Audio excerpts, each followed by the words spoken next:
안녕하세요. 오늘은 6월 고2 전국연합평가 문제지를 한번 같이 풀어보도록 할게요. 네, 모든 문제를 푸는 건 아니고요. 가장 오답률이 높았던 탑 10 문제들만 한번 같이 풀어보도록 하겠습니다. 자, 보면 알겠지만요. 이번에 전국연합 오답률 이런 식으로 나왔습니다. 네, 오답률이 무려 77.9%다라는 것도 있네요. 네. 2등이었던 문제는 64.8%의 오답률을 보였습니다. 자, 한번 같이 풀어보도록 하겠습니다. 앞에서부터 순서대로 같이 풀어보도록 할게요. 네, 이번에 고2 전국연합 문제는 문제 수준이 아주 많이 어려운 수준은 아니었어요. 네, 90점대 초반에서 1등급 커트라인이 형성될 예정이고요. 네, 학생들이 전반적으로 문제가 이렇게 어렵진 않았겠지만 특정 몇 문제들의 오답률이 상당히 높았던 그런 모습을 보이고 있습니다. 한번 같이 보도록 하시죠. 자, 먼저 2번 문제부터 한번 볼게요. 2번 문제는 두 번째로 가장 오답률이 높았던 문제였습니다. 무려 64.8%의 오답률을 가지고 있었고요. 네, 보면은 정답이었던 2번을 선택했던 학생은 정답이었던 3번이군요. 정답이었던 3번을 선택했던 학생은 35.2%의 학생이었고요. 그 다음에 나머지 오히려 4번이 훨씬 더 많은 학생들이 많이 선택했네요. 41.5%의 학생들이 4번 선택지를 선택했습니다. 한번 같이 보시죠. 기억에서 미음의 활용에 대한 설명을 적절하지 않은 것은 1번 기억 같은 경우에는 화면을 보여주며 라고 되어 있는데요.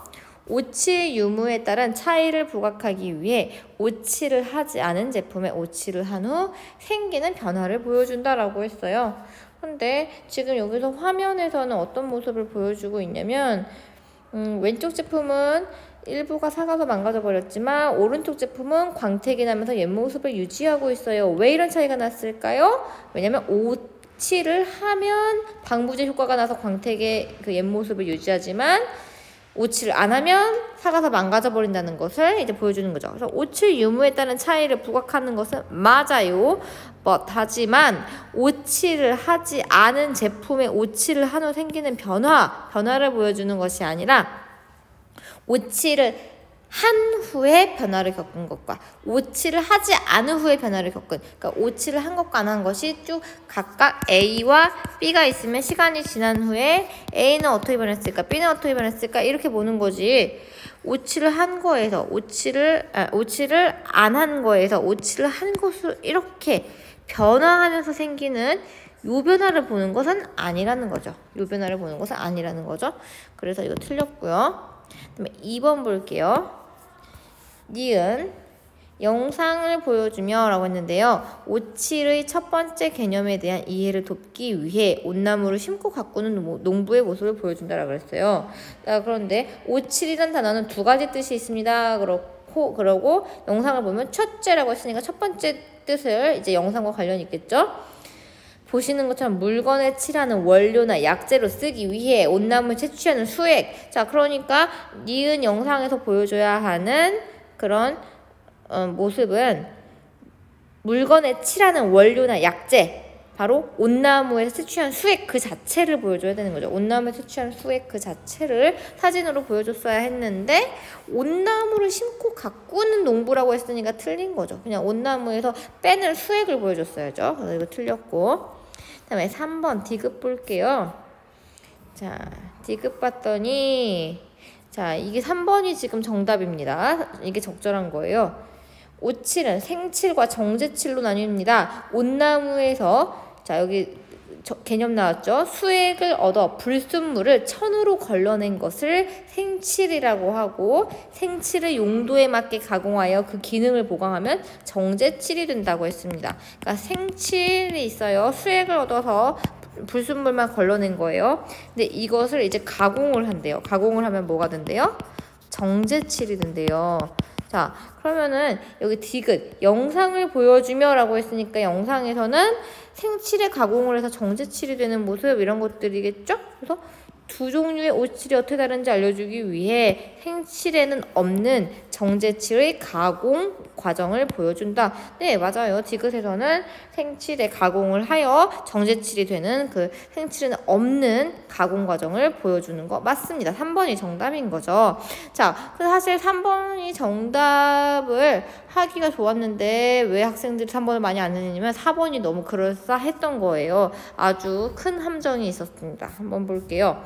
자, 리을을 보면요. 사진을 보여주며 이 사진은 자, 우리나라에서 57이 언제부터 시작되었을까요? 사진을 보여주며 라고 하는데 뭐라고 했냐면 이 사진은 표면에 오칠을 한 청동기 유물입니다 라고 했어요. 그럼 이 리을 사진은 어떤 사진이 되어야겠어요? 표면에 오칠을 한 청동기 시대 유물을 보여줬어야 했습니다. 자, 근데 그 뒤에 뭐라고 하냐면요. 우리나라 오칠의 역사를 연구한 논문들에 의하면 이라고 논문 설명을 해요. 신라 시대에는 오칠 관장했고, 고려 시대에는 공예가 발전했고, 조선 시대에는 다양한 공예품을 국가에서 직접 만들었다, 관리했다 이런 내용이 나옵니다. 자, 사실 뒤에 오칠의 역사를 통시적으로 설명한 것은 사진이 아니라 논문에서 하고 있는 얘기였어요. 그리고 시대별 유물을 함께 보여주는 것이 아니라 지금 4번 리을을 보면요. 사진을 보여주며 이 사진은 청동기 시대 유물입니다 라고 했으니까 청동기 시대 유물만 보여줬어야 해요. 청동기 시대 유물만 보여줬어야 했는데 여기서는 지금 시대별 유물들이 함께 나온다라고 했으니까 틀린 거죠. 네, 너무 뒤에서 시대적으로 나오는 얘기가 있어서 헷갈렸을 수 있었을 것 같아요. 굉장히 꼼꼼하게 정확하게 지문을 봐야 한다는 것을 알려주는 문제였습니다. 그렇죠? 마지막 미음도 한번 볼까요? 자, 미음을 봤더니 자, 사진을 보여주며 라고 한 다음에 사진이 뭐였냐면 사진에서처럼 현대로 오면서 오칠은 합성방부제, 인공도료 등이 개발되어 예전보다 그 역할을 많이 잃었습니다 라고 했어요. 자, 그러니까 지금 이 부분에서 미음에서 보여줘야 되는 사진은 현대로 와서 이제 그 오칠 대신 방부제나 인공도료를 개발되어서 그런 것들을 바르는 모습을 보여줘야겠죠. 자, 그런데 미음에서 뭐라고 했냐면요. 오칠 계승의 모범 사례를 제시한다. 이런 내용이 나왔는데 틀렸죠. 이제 현대로 오면서 오칠은 역할을 많이 잃었다고 했어요. 그러니까 이제 그 오칠 대신에 다른 것, 방부제나 인공도료가 대체하는 모습을 보여줘야 되지 계승했다는 모습이 들어오면 안 되죠. 그래서 정답 몇 번? 3번이다 라는 걸 알 수 있었습니다. 자, 그다음에 다음 문제로 한번 가볼까요?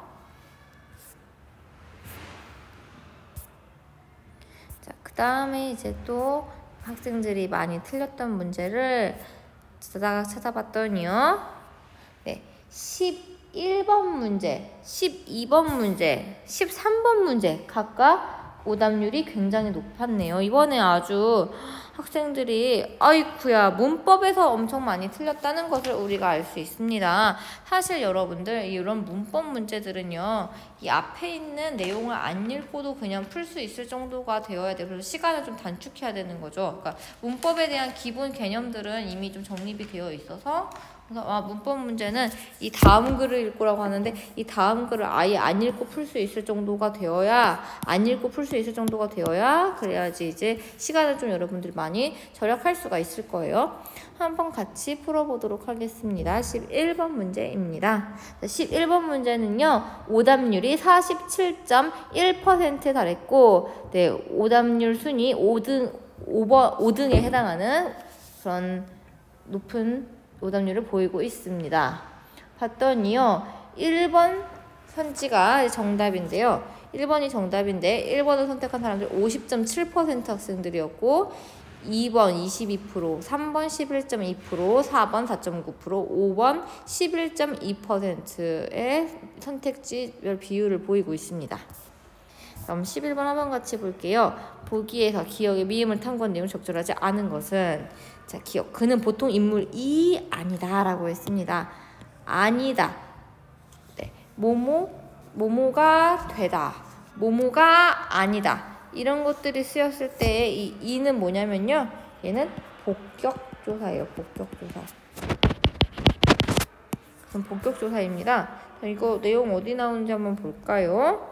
저기 보면은 격조사에 대해서 이제 얘기를 하면서 주격 조사도 있고 목적격 조사도 있고 관형격 조사도 있고, 자 여기 나오죠? 여기서 딱 나오네요. 이가와 같이 되다 아니다와 함께 쓰여서 되다 아니다와 함께 쓰여서 보어가 되게 하는 복격조사도 있다라고 했어요. 사실 이런 것들요, 여러분들 이 지문을 읽고 그냥 풀려면은 시간 진짜 오래 걸리고 여러분들이 이것들을 하나하나 매칭하기도 힘들어요. 그러니까 사실 이런 지문 안에 있는 내용들은 여러분들이 이미 머릿속에 좀 들어가 있어야 됩니다. 되다 아니다 앞에 왔으니까 자 여기서 보어가 되기에는 복격조사라고 했어요. 즉 다시 말해 인물이 아니다 해서 여기서 인물 이는 뭐다? 보어다. 이건 보어이고 이만큼은 보어예요. 그리고 이는 복격조사인 거죠. 자, 그다음에 그래서 여기 보면 기억. 이는 체언인 인물에 붙어서 주어의 자격을 갖게 한다가 아니라 보어의 자격을 갖게 하는 거였죠. 그래서 1번이 틀렸네요. 네. 이걸 잘 봤어야 했는데 아무래도 보어가 뭔지 되다 아니다 앞에 붙어있는 이가는 보어라는 것을 모르는 학생들이 많이 있어서 그래서 1번에 11번에서 죄송합니다. 잠깐 기다려주세요.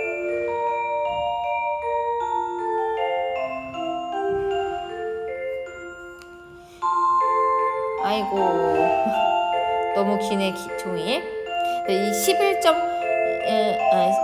11번에서 1번을 선택한 학생들이 52.9%밖에 안 됐다는 거는 거의 절반에 가까운 학생들이 보어의 뜻을 몰랐다는 게 되겠네요.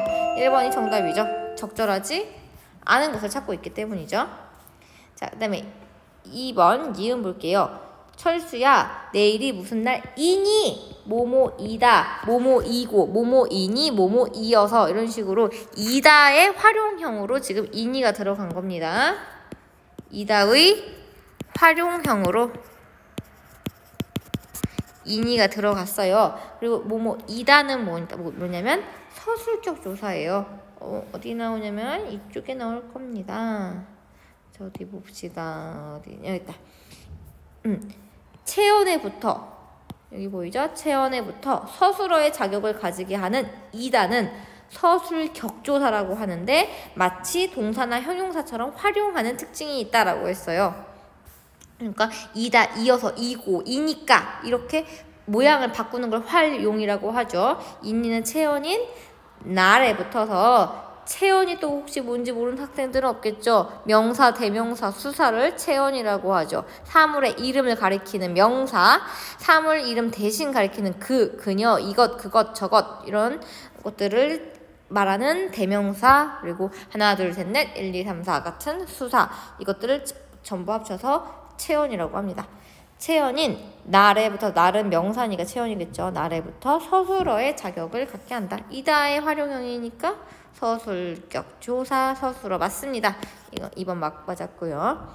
그다음에 디귿을 보면요. 이번에 성적이 많이 도 올랐구나 라고 했을 때 이 도는 부사인 많이에부터 그쵸 많이가 올랐구나 라고 하는 동사를 꾸며주고 있으니까 부사였겠죠. 부사인 많이에 붙어서 많이 도 성적이 참 많게도 올랐구나. 성적이 오른 것뿐만 아니라 많이, 특별히 많이란 뜻을 첨가해주는 그런 특별한 의미를 더해주는 구실도 하고 있어요. 이것도 맞아요. 도는 보조사이기 때문에 보조사는 특별한 의미를 더해주죠. 그 다음에 리을을 봤더니요. 언니가 동생의 간식을 만들고 있다라고 했어요. 자, 여기서 보면은요. 동생의 간식이라고 했을 때 이 동생의가 간식이라고 하는 명사를 꾸며주고 있죠. 네, 그리고 이 동생과 간식은 둘 다 명사이기 때문에 체언입니다. 의는, 리을의 의는 체언인 동생에 붙어서 관형어의 자격을 갖게 한다. 간식이라고 하는 명사를 꾸며주는 것, 체언 꾸며주는 구시라는 것 관형어라고 합니다. 동생의는 관형어의 구시를 하게 해주고 있습니다. 의는 관형 격조사였던 거죠. 관형 격조사 여기 나와 있어요. 또 의와 같이 관형어가 되게 하는 관형 격조사라고 했으니까 네, 너무 맞는 말이네요. 그 다음에 미음 보면요. 미음의 랑은 구두와 모자를 같은 자격으로 이어준다. 같은 자격이라는 건요. 그리고로 연결될 수 있다는 거예요. 백화점에 가서 구두를 샀어요. 그리고 백화점에 가서 모자를 샀어요. 이렇게 미음을 바꿀 수 있죠. 그러니까 랑이라는 거는 네, 구두와 모자를 서로 대등하게 연결해주는 그런 역할을 하고 있습니다. 대등하게 연결해주는 거 여기 나와 있네요. 어디 있냐면은 잠시만요. 여기 있네요. 접속조사는 둘 이상의 단어나 붓다위를 같은 자격으로 이어준다. 접속조사에는 와, 과, 하고, 이나, 이랑 등이 있다. 여기서 이랑 나와네요. 배하고 사고하고 감을 가져오노라처럼 접속조사이다. 이렇게 나와 있어요. 그래서 이걸 통해 여기 미음에 있는 랑은 뭐다? 접속조사다라는 것을 우리가 알 수 있겠죠. 그래서 정답은 몇 번이다? 1번이다 라는 걸 알 수가 있었습니다. 그 다음에 12번 문제 한번 같이 볼게요. 자, 12번 문제는요. 몇 %의 정답률을 가지고 있냐면 네, 38% 정도의 정답률을 보였네요. 네, 오답률이 무려 죄송합니다. 그래서 정답률이 58%를 정답률 58% 정도였고 오답률이 42.5%였습니다.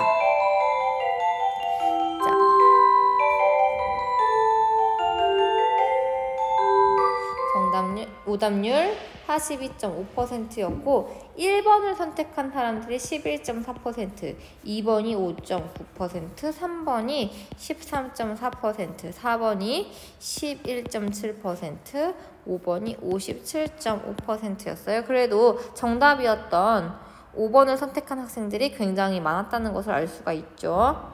네, 그래도 나머지 1, 3, 4를 선택한 학생들도 상당히 많았습니다. 자, 한번 봅시다. 밑줄 친 조사 중 A의 사례라고 했는데요. 자, A가 뭐냐면 동일한 형태의 조사가 문장에서 서로 다른 기능을 하기도 한다라고 했어요. 예를 들어 조사 가는 앞말이 주어임을 나타내는 주격조사로 쓰일 때도 있고 앞말을 강조하는 뜻을 나타내는 보조사로 쓰일 때도 있다라고 했어요. 자, 이런 것처럼 그 조사의 어떤 분류에서 서로 적절한 것이라고 했으니까 서로 다른 기능을 가지고 있는 것을 한번 찾아보도록 할게요. 다른 기능. 방이 깨끗하지가 않다라고 했을 때 이거는 방이 깨끗하지도 않다. 방이 깨끗하지만은 않다. 이런 식으로 다른 보조사랑 바꿔 쓸 수 있는 거죠. 왜 이럴까? 그래서 여기서 가는 주격조사가 아니라 뭐다? 앞말을 강조하는 뜻을 나타내는 뭐다? 보조사다라는 것을 알 수가 있습니다. 자, 여기서 가는 뭐다? 보조사였습니다.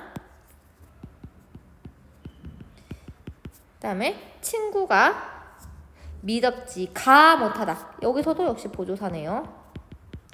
그러니까 보조사는요, 여기서 빼도 상관없고, 이제 그 뜻이 이제 약간 믿업지 못하는데, 이 믿었다는 것을 더 강조할 때 쓰는 거예요. 친구가 내가 믿을 수가 없어. 잘 믿음직하지가 않아. 믿업지가 못해. 이렇게 보조사로 쓰고 있는 거죠.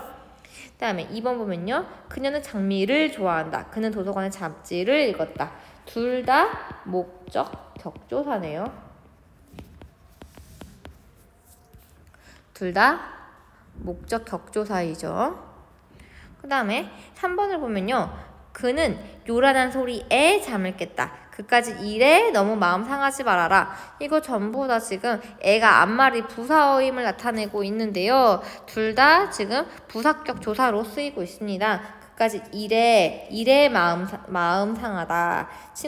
그 소리에 잠을 깨다 해서 이 애는 전부 다 부사격 조사를 하고 있죠. 부사격 조사의 역할을 하고 있습니다.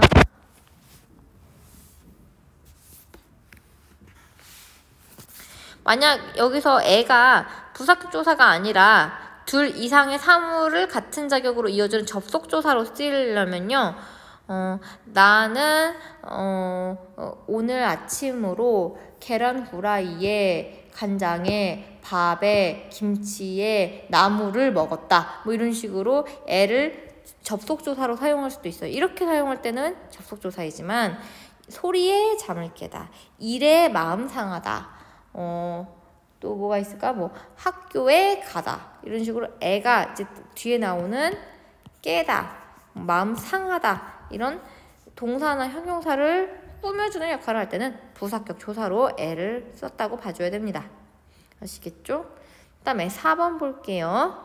자, 4번을 봤더니 친구들과 어울려 늦게까지 놀았다. 그는 5살 아래의 여성과 결혼했다. 자, 여기서 어울리다, 결혼하다는 쌍방이 서로 해야 되는 거죠. A랑 B가 있으면 이 A랑 B가 함께 어울리는 거고요. A와 B가 함께 결혼을 하는 거예요. 자, 그래서 이렇게 뭔가 서로 맞대응을 해줄 그런 상대방이 꼭 필요한 동사들이 있어요. 뭐 결혼하다, 싸우다, 어울리다, 맞서다 이런 것들은 서로 반드시 상대방이 필요한 어떤 대칭 동사라고 하는데, 이런 대칭 동사들은 앞에 나오는 여성과 친구들과 하는 와와 과가 붙어 있는 단어가 뭐다?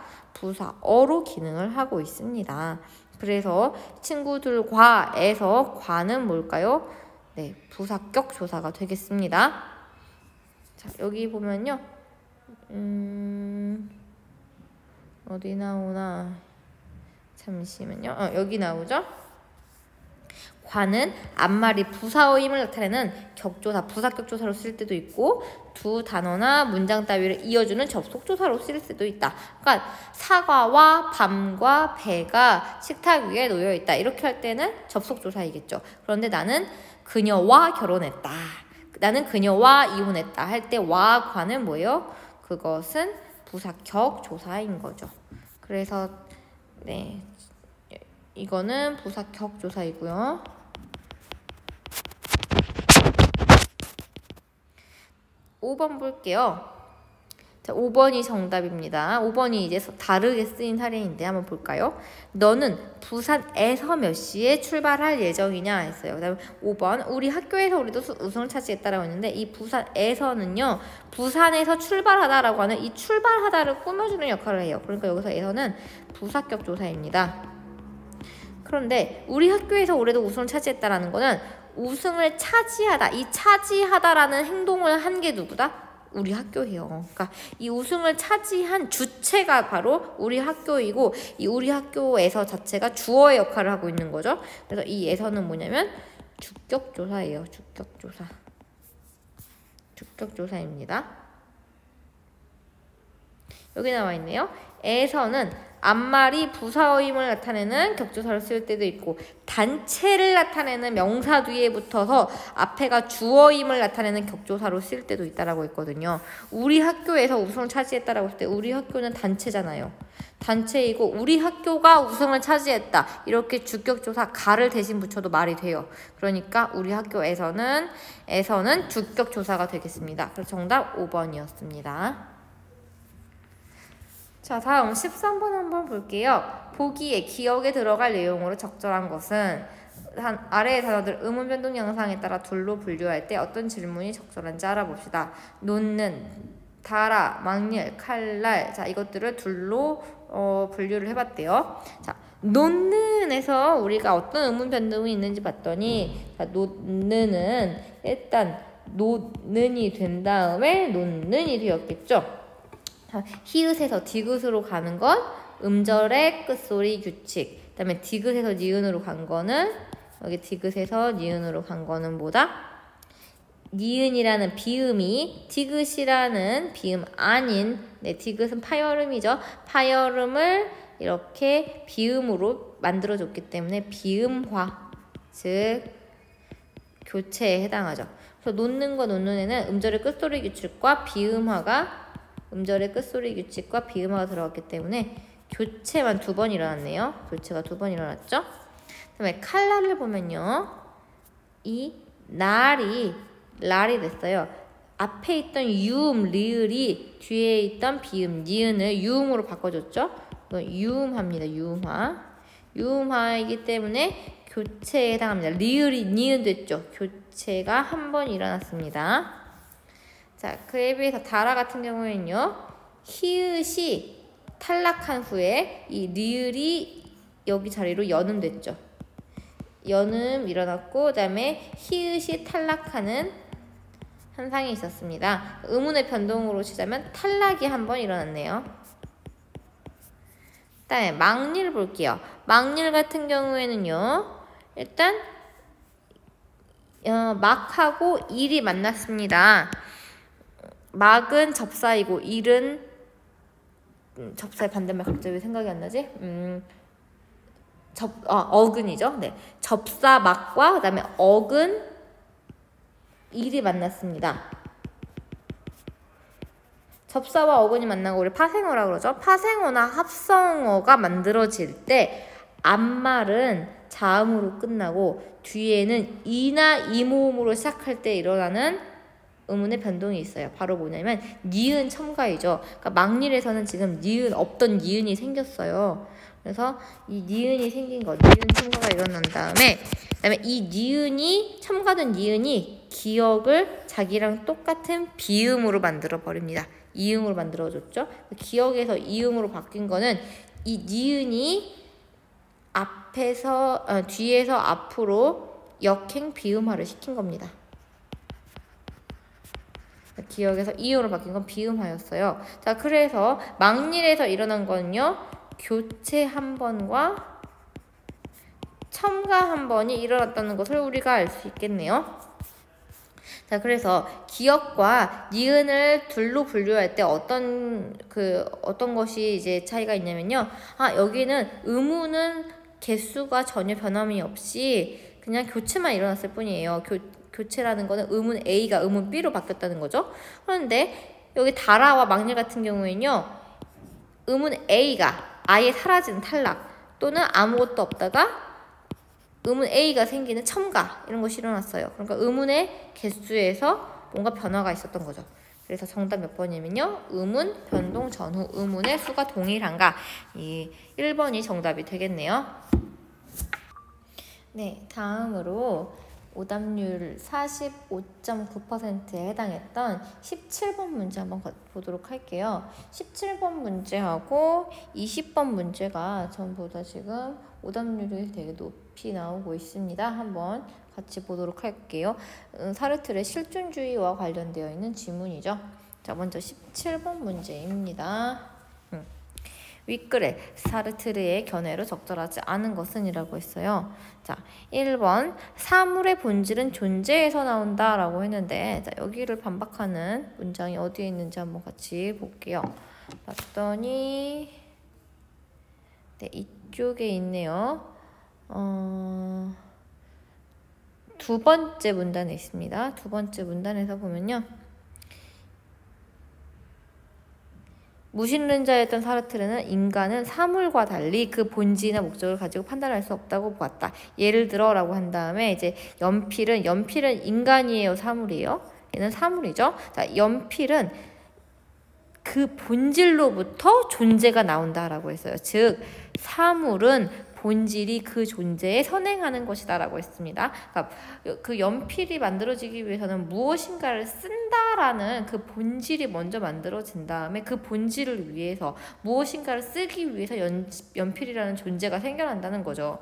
자, 그런데 여기서 17번에 1번을 봤더니 사물의 본질은 존재에서 나온다고 했어요.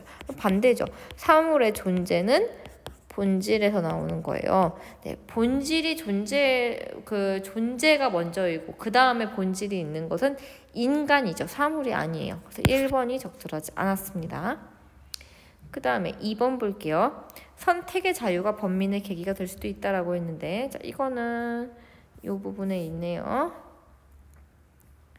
그래서 사르트르는 진실한 인간이라면 책임감이라는 부담 때문에 번민하고 그 번민의 원인이 되는 자유로부터 도피하고 싶은 욕망이 생길 수 있다고 보았다. 네, 진정한 인간이라면 자신이 스스로 자유로운 선택을 통해서 뭔가 자기 자신을 만들어가기 때문에 나는 너무 책임감이 있다는 그런 생각에 부담감이 있을 수 있다는 거죠. 그래서 선택의 자유가 번민의 계기가 될 수 있다는 거 맞는 말이었습니다. 그 다음에 3번 모든 존재는 의식의 유무로 양분할 수 있다라고 했어요. 자, 봤더니 어디에 나오냐면요.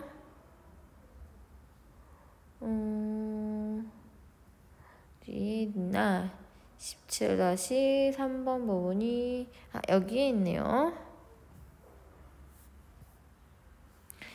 사르트르는 이 세계의 모든 존재를 의식의 유무를 기준으로 의식이 없는 사물 존재와 의식이 있는 인간 존재로 구분하였다. 자, 이 부분을 통해서 모든 존재는 의식이 있냐 없냐를 통해서 사물과 인간으로 양분될 수 있다고 볼 수 있죠. 그래서 17-3번도 여기서 우리가 찾을 수 있겠네요. 그 다음에 17-4번은 어디 있는지 한번 볼게요. 인간은 대자 존재이다 대타 존재로 규정될 수 있다라고 했는데, 자, 인간은 대자 존재가 어디 나냐면 여기 나오네요. 자, 사물은 즉자 존재, being in itself. 그러니까 그 본질 속에 그것이 이제 존재하고 있다는 거고요. 인간 존재는 대자 존재, being for itself. 그냥 스스로 그 자신을 위해서 존재하고 있다는 거죠. 그러니까 그 대자 존재는 자신의 본질이 존재보다 먼저 자신의 그 존재가 본질보다 먼저 있기 때문에, 그래서 자기만의 어떤 의식 속에서 자기 의식을 가지고 스스로 자유로운 선택을 하는 것, 그것이 대자 존재라고 나왔어요. 대자 존재. 그 다음에 그 뒤에 뭐라고 나오냐면 여기 타자에 의해 실없다라는 존재가 대타 존재인 것이다. 그러니까 타인의 시선으로 규정되는 인간의 모습이 대타 존재라고 했어요. 그러니까 내가 스스로 뭔가 선택하면서 사는 것은 대자 존재, 그리고 타인의 시선으로 규정되는 인간의 모습은 대타 존재, 이렇게 얘기를 했죠. 그래서 인간은 대자 존재이자 대타 존재로 규정될 수 있겠죠. 스스로 뭔가 선택한다는 점에서 자기 의식을 가지고 있다는 점에서는 대자 존재, 그리고 타인의 시선으로 규정된다는 점에서는 대타 존재로 규정될 수 있어요. 4번도 맞네요. 그다음에 5번, 개인과 개인은 갈등과 투쟁의 관계로 맺어져 있다. 여기 있네요. 사르트르는 나와 타자가 맺는 관계는 공존이 아니라 갈등과 투쟁으로 인해서 타자는 지옥이다라는 극단적 표현까지 동원하기도 하였다. 사르트르는 나와 타자가 맺는 관계가 투쟁과 갈등이라고 했어요. 그래서 개인과 개인은 갈등과 투쟁의 관계로 맺어져 있다는 것도 맞는 말이네요. 정답 1번인 거 우리가 알 수 있겠죠. 자, 그 다음에 20번 문제이자 20번 문제가요. 요 문제가 엄청 오답률이 높았어요. 아주 오답률 77.9%에 달하고 있습니다. 무려 45.1% 학생들이 4번을 정답으로 뽑게 되었죠. 한번 왜 그런지 볼게요. 자, 봤더니 학생과 선생님이 이제 상담을 하고 있어요. 선생님, 저는 어렸을 때부터 누가 장래희망 물어보면 늘 의사라고 대답했는데요. 고2가 되면서 내가 정말 의사가 되고 싶나? 이런 의문이 들었어요. 왜 그런 생각을 하게 된 거야?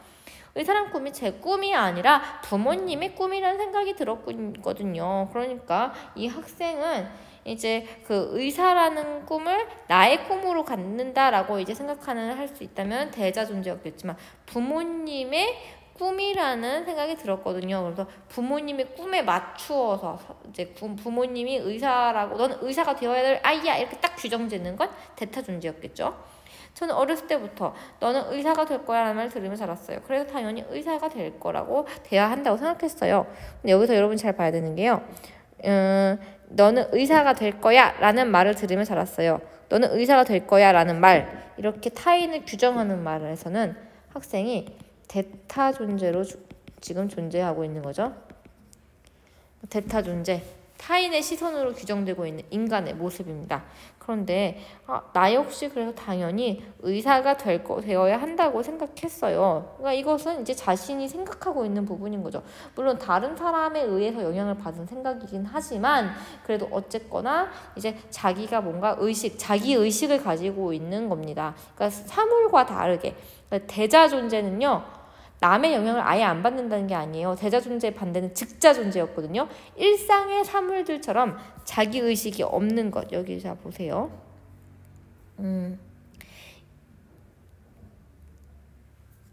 사물 존재를 즉자 존재. 자, 그 의식이 없는 것을 의식이 없는 사물 존재를 즉자 존재, 인간 존재를 대자 존재라고 했다. 그러니까 인간이라는 존재 자체가 대자 존재인 겁니다.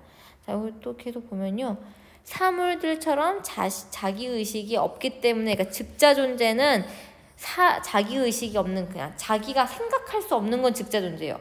그런데 반면에 대자 존재는 자기 의식을 가진 존재가 생각을 할 수가 있으면, 그게 남한테서 비롯된 생각이든 아니든 상관없이 의식이 있냐 없냐에 따라서 의식이 있으면 대자 존재, 의식이 없으면 즉자 존재, 사물인 겁니다. 그래서 여기서 학생들이 많이 헷갈려 했던 게 바로 이 부분이었던 거죠. 의사가 되어야 한다고 생각했어요. 생각이란 걸 할 수가 있었으니까 이거는 대자 존재인 거예요. 그러니까 타인을 다른 타인을 자신의 생각에 맞추어서 타인을 바라보는 거, 나의 시선으로 타인을 바라봤을 때 그 타인의 시선으로 규정된 한 인간의 모습이 대타 존재인 거고, 그러니까 그 의사가 되어야만 하는 아들 이렇게 규정된 건 대타 존재야. 하지만 나는 엄마 아빠 때문인지는 모르겠지만 하여간 좀 의사 될까 말까 고민이 되네 이런 생각을 하는 나 자신은 대자 존재인 거예요. 의식이 있으니까요. 그래서 여기서 학생은 장래 희망과 관련하여 스스로를 대상화하고 있군이라고 했어요. 이제 여기서 장래 희망과 관련하여 스스로를 대상화한다는 게 스스로를 바라본다는 거죠. 스스로를, 여기 나오네요. 대상화가 뭔지 맨 위에 나오죠. 대상화, 자기의 주관 안에 있는 것을 객관적인 대상으로 구체화하여 밖에 있는 것처럼 다룸이라는 뜻이에요. 그러니까 나 자신의 문제를 객관적인 어떤 대상으로 삼아서 자기가 스스로 생각해보고 그 객관적으로 바라본다는 겁니다. 그리고 매 순간 자유로운 선택을 통해서 자기 자신의 모습을 선택할 수 있다는 거죠. 자, 그래서 여기서 학생의 장래 희망과 관련하여 뭔가 자기 스스로의 선택을 고민하고 있다는 것 자체가 스스로를 대상화하고 있는 겁니다. 1번 맞아요. 그 다음에 부모님의 기대를 의식하고 있다, 의식이 있다 없다 라는 거 여부로 대자 존재와 즉자 존재를 우리가 가르죠. 이거는 학생 스스로가 생각을 하고 있는 부분이기 때문에 대자 존재예요. 그래서 2번이 적절하지 않았던 정답인 거죠. 그 다음에 3번, 선생님은 선천적으로 주어진 본질이란 없다고 생각하고 있군. 맞아요. 선생님은 네 꿈은 네가 고민해서 선택하는 것이지 처음부터 네가 해야 할 일이 정해진 건 없어 이렇게 얘기한 것이니까 선천적으로 주어진 본질, 의사가 되어야만 본질을 가지고 있는 사람은 없다 이렇게 보는 거죠. 학생이 의사가 되기를 바라는 부모님은 대자 존재이겠군. 근데 부모님도 여기서 뭔가 타인에 대해서 생각을 하고 있잖아요. 스스로 의식을 하고 있죠. 스스로 생각이란 걸 하고 있어요. 대자 존재 맞아요. 그 다음에 5번, 학생은 장래 희망과 관련된 선택에서 타자의 시선을 고려하고 있군. 맞아요. 정답 2번이었습니다. 네, 좀 어려운 문제였을 거예요. 자, 그 다음 문제 한번 볼게요. 28번 문제 한번 보도록 하겠습니다. 자, 28번 문제는 10페이지에 있었습니다. 오답률이 49.3%에 해당하고 있었습니다.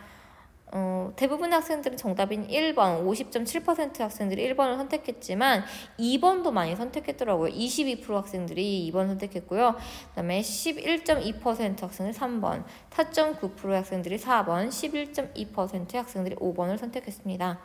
자, 한번 같이 볼게요. 윗글의 인체의 면역계는 과도한 면역 반응을 스스로 조절하는 능력이 있다. 자, 이게 어디 부분에 나오고 있냐면요. 자, 1번 내용 있는 부분 잘 있나 봤더니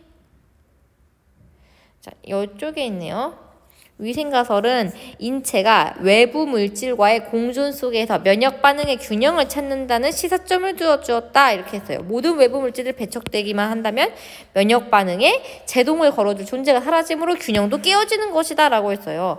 그러니까 외부 물질들이 면역의 균형을 찾게 해주고 외부 물질들이 사라지면 면역이 제동을 걸어줄 수가 없게 되어서 너무 지나치게 면역 반응이 일어난다 이런 얘기였어요. 그러니까 외부 물질이 있어야지만 면역 반응에 제동이란 게 걸릴 수가 있대요. 그러니까 과도한 면역 반응을 스스로 조절하는 게 아니라 외부 물질이 있어야지만 제동이 걸리고 과도한 면역 반응은 외부 물질에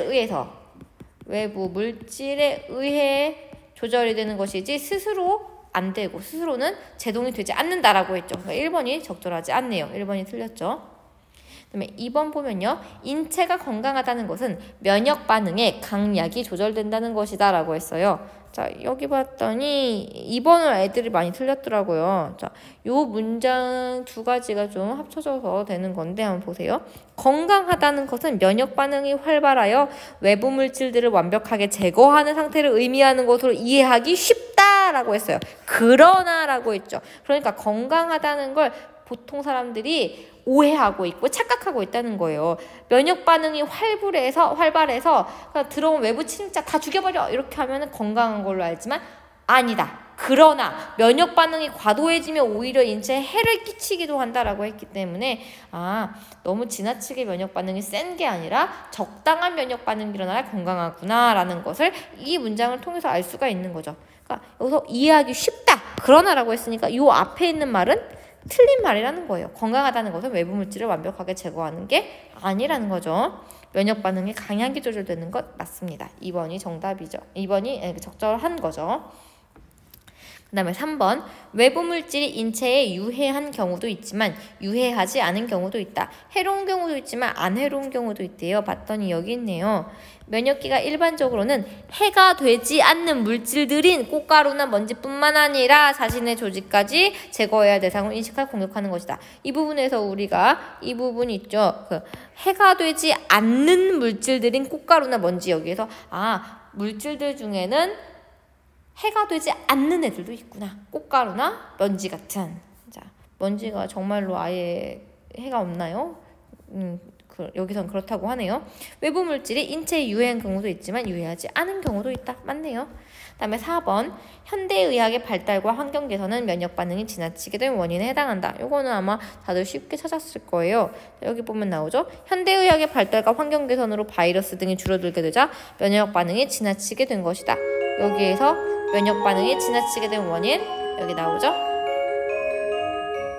그 다음에 5번을 봤더니요. 장내 미생물은 자신을 공격 대상으로 인식하지 못하도록 면역계에 영향을 미친다라고 했어요. 자, 여기 보면 장내 미생물 나옵니다. 장내 미생물은 장내에 존재하고 있는 미생물이 장내 미생물이죠. 추적 T세포나 세포 독성 T세포의 공격을 피하기 위해 수지상세포에 영향을 미쳐 구성격을 바꿔놓는 것이다. 즉 수지상세포가 면역 반응을 일으키지 못하게 만드는 것이다 라고 했어요. 장내 미생물은 면역 반응을 일으키지 못하게 만든대요. 왜? 자신의 공격을 피하기 위해, 그러니까 다른 세포들의 공격을 피하기 위해, 즉 미생물은 자신을 공격 대상으로 인식하지 못하도록 공격을 피하기 위해 면역계에 영향을 미친다. 면역 반응을 일으키지 못하게 만든다. 맞아요. 그래서 28번, 5번도 맞는 말이 되겠네요. 정답은 1번이었습니다. 그 다음에 또 많은 학생들이 틀린 거 봤더니요. 31번도 많은 학생들이 틀렸습니다. 한번 볼게요. 31번 봤더니요.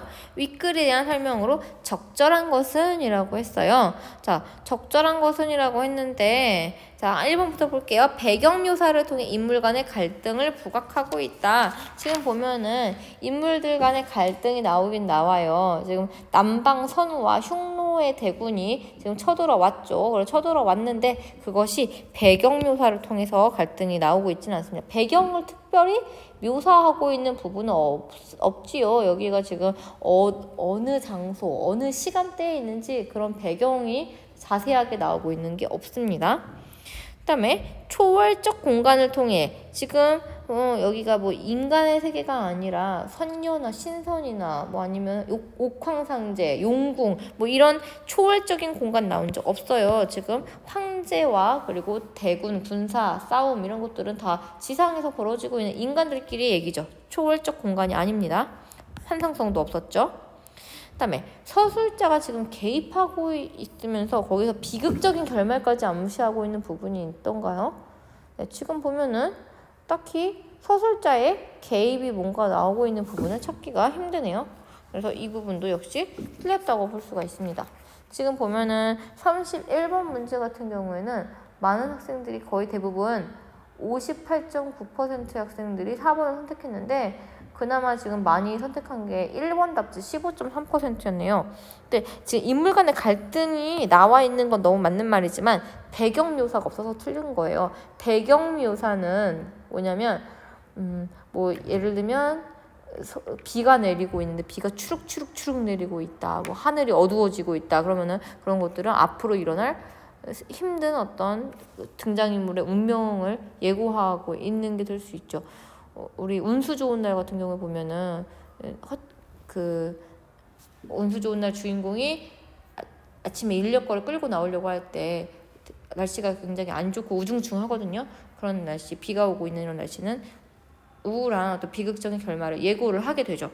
그런 것들이 배경 묘사를 통해 어떤 사건의 전개 방향이나 역할을 하고 있는 부분인데 여기서는 그런 배경이 좀 나오고 있지 않아요. 그래서 틀렸다고 봐야 되겠죠.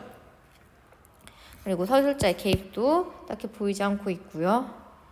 그다음에 4번이 정답이죠. 잦은 장면 전환을 통해 사건을 속도감 있게 전개하고 있다. 지금 보면은 사건이 많이 이제 계속 바뀌고 있어요. 장면이 바뀌고 있어요. 지금 이 일을 어찌하리요? 이러면 천자가 여러 신하들한테 물어보고 있는 부분 이렇게 있었어요. 천하가